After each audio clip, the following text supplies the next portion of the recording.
Peeled and sliced potatoes. Boil the potatoes for 30 minutes. Put the potatoes out. Mash the potatoes.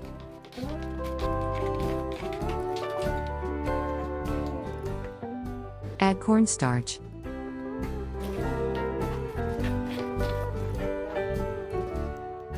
Shape the mashed potatoes into balls.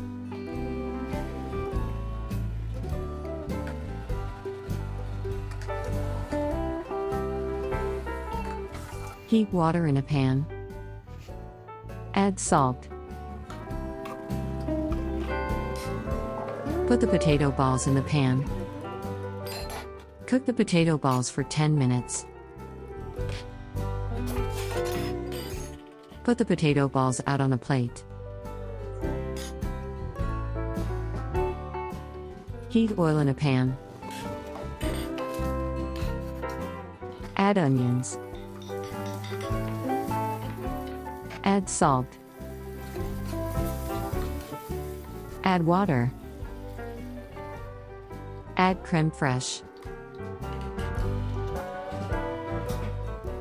Add soy sauce. Add pepper. Add mushrooms. Cover for a few minutes.